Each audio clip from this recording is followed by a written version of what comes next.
Halo semuanya, perkenalkan di sini nama saya Noval dari Teknik Geologi angkatan 2024 Universitas Pembangunan Nasional Veteran Yogyakarta. Di sini saya bakal ngasih tahu gimana caranya kita mendeskrip sebuah sistem kristal. Yang teman-teman tahu, kalau mungkin belum tahu, saya izin ngasih tahu kalau misalkan kristal itu ada 7 sistemnya. Jadi ada yang pertama itu ada isometrik, kurang lebih seperti ini. Jadi ada 7 ya, ada isometrik. Isometrik itu atau kubik ya. Nah kayak gini. Bentuknya sama seperti kayak kubik. Dia ya kayak kotak kan biasa gitu. Kemudian ada yang namanya tetragonal. Cara ngebedainnya sama aja, dia misalkan sama kayak seperti kubik, cuman ada satu sisi yang dia panjang sendiri. Selanjutnya ada heksagonal. Dia seperti prisma segi 6, trigonal, prisma segi 3. Kemudian juga ada ortorombik. Ini lebih mirip ke balok. Kalau misalkan kalian paham bangun ruang itu ada balok, dan baloknya itu tidak ada sisi yang panjangnya sama seperti itu, atau tidak ada rusuk yang panjangnya sama di 3 bidangnya. Jadi yang satu berapa senti, satu berapa senti, satunya berapa senti. Itu ortorombik, kurang lebih kayak gini bentukannya. Terus kemudian ada yang namanya tricline. Nah, tricline dan monocline.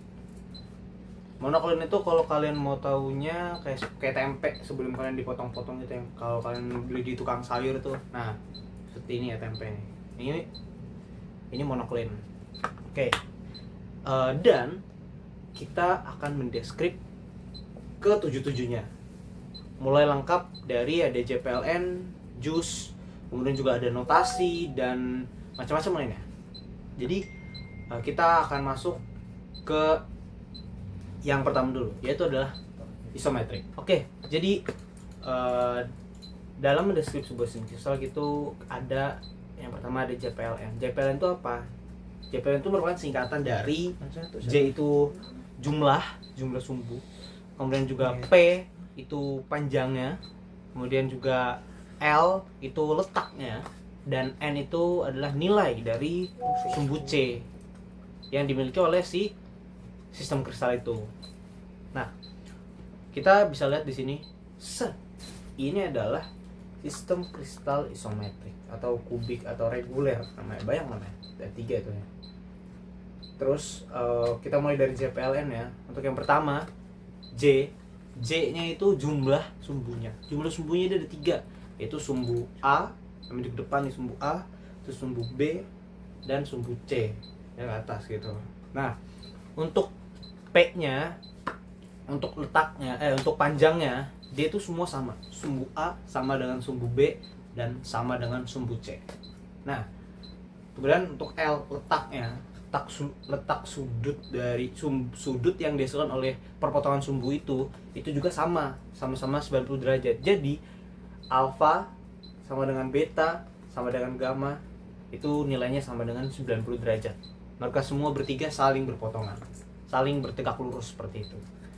Dan kemudian untuk nilai dari sumbu C-nya, tadi kan sumbu C kan ke atas gitu ya. Nah, sumbu C ini kita lihat ada berapa nilainya, 1, 2, 3, dan 4. Jadi itu untuk JPLN-nya. Sekarang kita masuk ke JUS dari si isometrik ini. Oke, selanjutnya itu masuk ke JUS. Jadi JUS itu dia jumlah unsur simetri. JUS itu jumlah unsur simetri.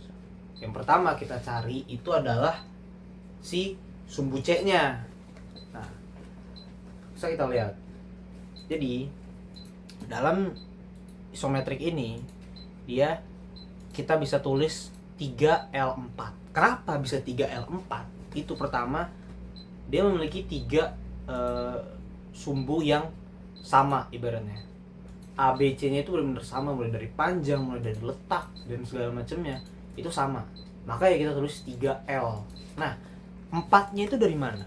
4-nya itu karena di setiap sumbunya itu memiliki nilai yang sama, yaitu 4. Jadi 1, 2, 3, 4. Mau kalian ambil sumbu lain juga sama, 1, 2, 3, 4. Dan sumbu lainnya satunya lagi juga sama. Kita tulis 3L4. Untuk selanjutnya, itu sebenarnya kita menghitung sumbu lateralnya. Nah, tapi karena ini, jadi lateral itu sumbu selain sumbu C, berarti sumbu A sama atau sumbu B gitu ya. Nah itu karena ini isomer itu tiga-tiganya sama, makanya dia nggak punya gitu. Nah kita makanya sumbu bernilai 3. Hitungnya kita ini kayak jadi belah ketupat gitu, terus geser lagi. Nah kita pegang atas sama bawahnya seperti ini ya, di titiknya, titik perpotongan dari 3 rusuk, dan satunya yang bagian bawahnya. Nah seperti ini. Nah di sini kita bisa lihat bahwa ada beberapa titik sih kita bisa pegang si sumbu bernilai 3 ini. 1, ada 2, ada 3, dan ada 4. Nah seperti ini, ada 4. Jadi kita tulis 4L dulu. Nah kita lihat nilainya ada berapa nih, ada berapa kenampakan yang sama seperti itu. Di sini bisa kita lihat ya, dia ada 1, ada 2, ada 3, dan ini kita bisa putar balik seperti ini. Jadi set gitu. Yang tadi kayak ini teman-teman kayak gini jadi set gitu. Nah ini bisa kita lihat juga ada 1, 2, 3 penampakan yang sama tapi dari sisi pandang yang berbeda gitu. Makanya bisa kita tulis 4L 36 seperti itu ya. Kemudian itu ada namanya sumbu intermediate. Jadi sumbu intermediate itu kita cara pegangnya itu ada di perpotongan antara dua sumbu gitu, atau bisa kita bilang di rusuk, di atas rusuknya, atas sama bawahnya seperti itu.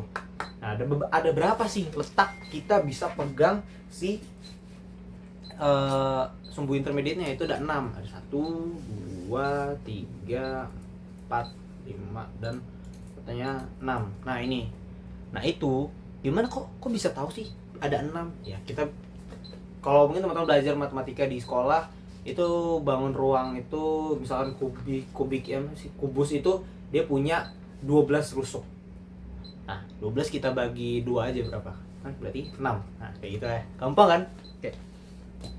Dan selanjutnya itu kita menghitung jumlah bidang yang bisa dibagi sama besarnya.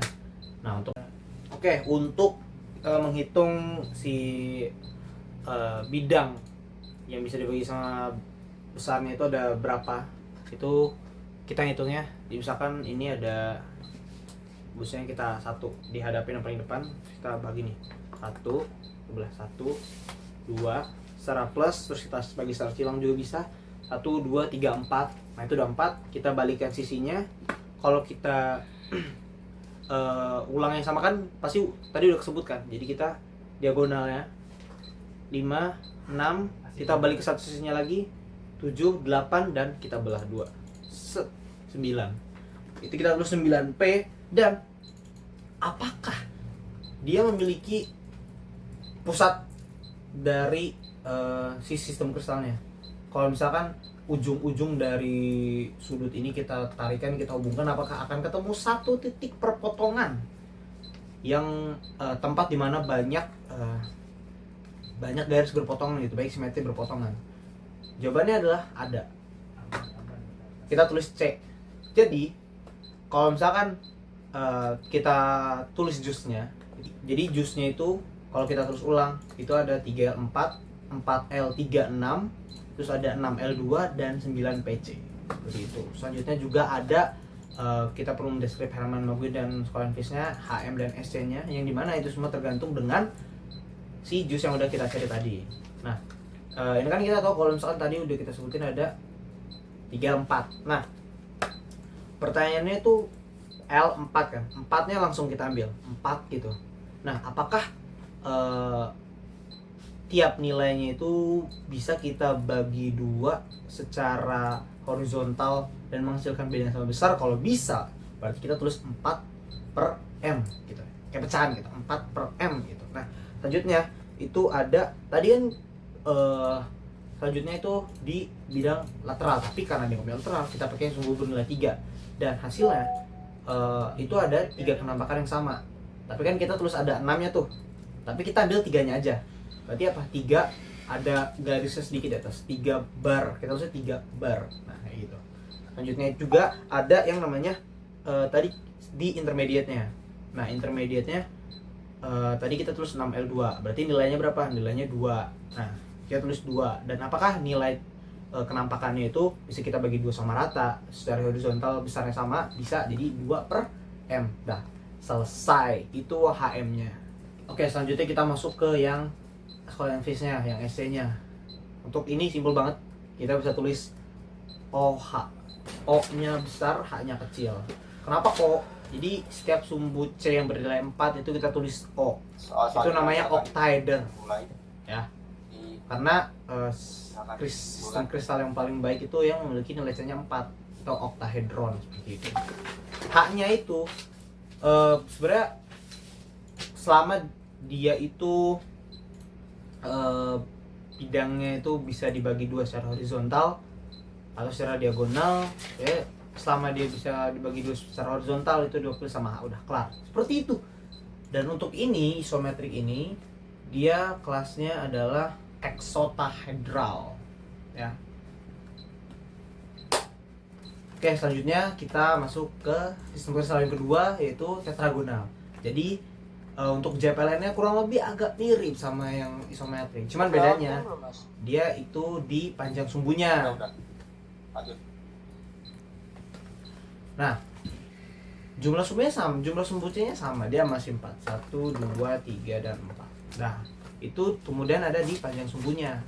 Kalau misalkan ini, dia A sama dengan B, tapi tidak sama dengan C, karena dia meninggi sendiri tuh, lebih tinggi dia yang bagian tingginya. Nah, itu kemudian untuk L-nya juga sama, masih sama-sama 90 derajat. Dan untuk N-nya, nilai sumbu C-nya itu sama-sama 4, 1, 3, 4. Oh sorry, tadi itu J itu jumlah sumbunya masih sama-sama 3 ya. Jadi 1, 2, dan 3. Nah. Oke, kita masuk ke pendeskripsian selanjutnya, yaitu adalah JUS. JUS-nya itu jumlah unsur simetrinya. Yang pertama itu adalah nilai sumbu C-nya, yaitu adalah L4. Karena dia hanya punya 1. Dia bukan sumbu bernilai 3, dia bukan yang kayak sama 3 gitu kayak yang isometrik. Dia 1 doang sumbu C-nya. Dan nilainya 4. Jadi L4. Untuk untuk lateralnya kita ambil yang dari sumbu A, dia ada 2 nilai. Untuk dari sumbu B juga ada 2 nilai. Ada dua nilai. Nah, jadi kita tulisnya 2L2 dan 2L2. Kita tulisnya 2L2. Kemudian selanjutnya adalah intermediate. Kurang lebih sama, tapi dia itu cuma ada 2 yang bisa dipegang, sini dan sini. Dan nilainya itu sama-sama 2. Jadi 2L2. Karena untuk bidangnya sama, 1, 2, 3, dan 4. Vertikal, horizontal, dan 2 diagonal. Dan satunya itu kita tegakkan balik dan membelah 2. Jadi ada 5P dan dia punya sentrum, jadi C. Jadi kita terus ulang jusnya. L4, 2L2, 2L2, 5PC. Kita masuk ke untuk HM-nya itu kita ambil dari nilai tadi sumbu C 4, dan dia bisa dibagi secara horizontal sama besar, jadi 4/m. Kemudian juga dari lateral dan intermediate-nya nilainya sama-sama 2, dan nilainya bisa dibagi 2 secara horizontal sama besar, jadi 2/m, 2/m. Itu HM-nya. 4/m, 2/m, 2/m. Udah selesai sampai di situ. Dan untuk HM-nya dia memiliki bidang horizontal. Jadi dia masuk ke dalam belakangnya itu H. Terus nilai sumbu C-nya dia 4. Dia kenapa bisa D? Karena dia memiliki sumbu lateral sama sumbu intermediate, dan nilainya dan jumlahnya sama-sama 2 gitu. Jadi D. Nilai sumbu C-nya 4, D 4, dan dia memiliki bidang bisa dibilang secara horizontal, berarti HD 4H itu untuk SC-nya. Dan untuk yang kali ini itu adalah kelas simetri. Ia adalah untuk kelas simetrinya itu di tetragonal bipiramidal. Untuk kelas simetri yang saya gunakan. Oke. Selanjutnya kita akan masuk ke sistem kristal yang ketiga, yaitu adalah heksagonal. Jadi heksagonal ini tadi saya bilang kan di awal dia tuh mirip banget seperti prisma segi 6. Ada yang trigonal juga prisma segi 3 gitu. Nah, prisma segi 6 ini atau heksagonal ini dia untuk CPLN-nya agak unik nih. Karena dia punya 4 sumbu. Dia tuh ada sumbu D. Nah, kayak mana tuh sumbu D? Nah, jadi gini. Pertama itu dia seperti biasa, depannya A. Nah, samping ini kan dia ada 2 sisi nih. Nah, itu B sama D. C, untuk sumbu C dia tetap di atas. Dia berarti ada 4 sumbunya. Nah, panjang sumbunya itu A sama B sama D itu sama. Tapi yang C itu nggak sama. Dia kan panjang sendiri ke atasnya. Dan untuk letaknya untuk P-nya perbandingannya itu alfa, beta itu sama 90 derajat. Tapi untuk yang deltanya itu di 120 derajat. Masuk ke N. Nah, N itu cuma sumbu C kan. 1, 2, 3, 4, 5, dan 6. Sesuai namanya, heksa 6. Oke, masuk ke jusnya ya. Jadi ya, kita masuk ke jusnya. Untuk jusnya itu kita hitung nilai sumbu C-nya berapa. Nilai sumbu C tadi kan udah 6 ya, jadi L6. Terus untuk lateralnya itu tadi ada 3. Itu tadi selain sumbu C kan udah sumbu A, B, sama D. Jadi ada 3 L, dan setiap sumbunya ini, dan ini itu penampakannya sama, 2. Ada 2 penampakannya. Jadi 3L2 untuk lateralnya. Untuk intermediate-nya kurang lebih sama. Jadi ada di perpotongan. 1, ada 2, ada 3. Dan masing-masing penampakannya juga sama, itu 2, 1 sama 2. Jadi 3L2 juga. Untuk bidangnya ini ada 1, 2, 3, 4, 5, 6. Ini sesuai sumbunya, sesuai sama sisinya aja, dan 6. 1, 2, 3, 4, 5, 6 sama 7. Jadi ada 7P. Dan dia punya sentrum C. Jadi 7PC. Masuk ke HM-nya. Berarti tadi jadi sebenarnya kalau kita pelajari dari 2 sistem persamaan sebelumnya kan polanya itu kan berarti dia ada 6. Yang pertama itu diambil dari sumbu C-nya, diambil dari sumbu lateralnya, diambil dari sumbu intermediate-nya. Jadi kita langsung aja kan, berarti C-nya berapa? 6. Dia bisa ada horizontalnya, berarti 6 per M. Terus juga tadi intermediate, lateral sama intermediate-nya sama-sama 2, dan dua-duanya punya nilai yang horizontal bisa dibagi sama besar gitu. Jadi 2 per M, 2 per M, selesai. Kemudian untuk scoring fees-nya dia ada di D6H. Sama penjelasannya. D6H. Klasimetrinya yang heksagonal ini dia di heksagonal bipiramidal. Ya, selanjutnya ke trigonal. Untuk trigonal ini jusnya kurang lebih sama dengan tadi yang sebelumnya si heksagonal. Bedanya di mana nih? Bedanya itu ada di nilai sumbu C-nya doang. Nilai sumbu C-nya itu dia kan 6. Kalau ini 3. Dan sebenarnya ada fun fact yang menyatakan bahwa sebenarnya sumber sustok kristal itu ada 6. Ada pendapat seperti itu. Ada yang bilang 7, ada yang bilang 6. Yaitu mereka mempeributkan 2 ini, si heksagonal sama trigonal. Karena mereka secara JPL cuma beda di nilai sumbu C-nya doang. Secara JPL mereka sama gitu. Tapi ini menarik untuk dibahas, teman-teman. Langsung ke sumbu intermediate. Kenapa langsung intermediate? Karena trigonal itu dia nggak punya sumbu lateral. Seperti itu. Untuk intermediate, kita yang tadinya rusuk sama rusuk, seharusnya gitu kita pegangannya ya. Tapi karena dia ini ibaratnya ada beberapa kondisi yang dia untuk mendeskripsinya itu jadi di rusuk sama sisi gitu.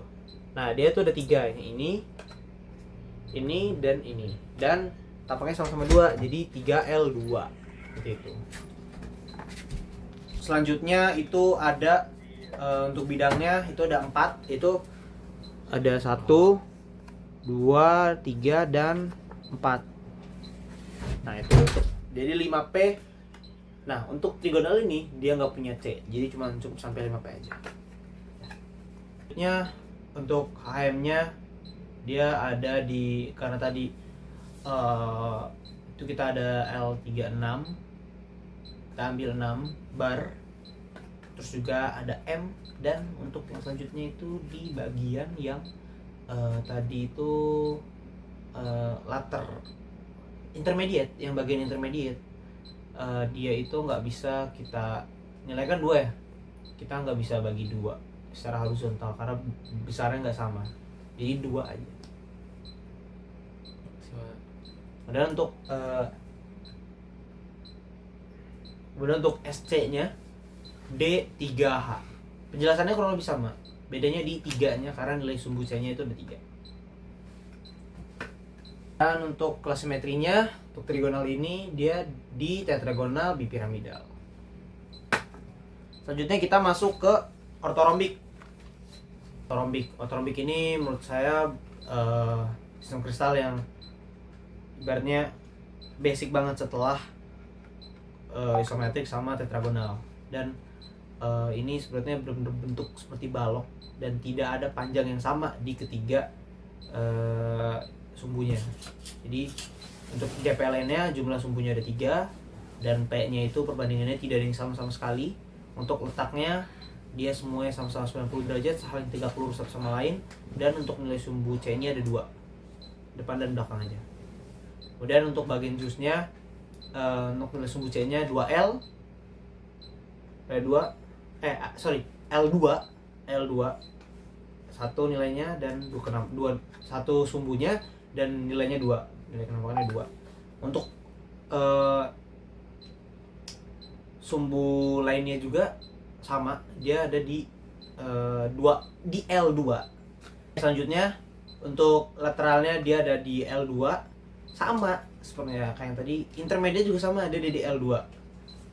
Nah, kemudian untuk bidangnya dia itu ada 3, secara vertikal, secara horizontal, sama membelah keduanya seperti ini. Ada 3P dan dia punya sentrum 3PC. Untuk Hermann-Marguinnya gampang banget, karena tadi nilainya di L2, berarti Hermann-Marguinnya 2/M. Untuk SC-nya dia ada di D2H. Kenapa 2? Karena dia sumbu C-nya nilainya 2. Dan untuk klasimetrinya, untuk yang ini dia ada di ortorombik bipiramidal. Oke, kita masuk ke selanjutnya. Ini sebelum yang terakhir ya, monoklin. Monoklin itu yang tadi saya bilang kayak tempe.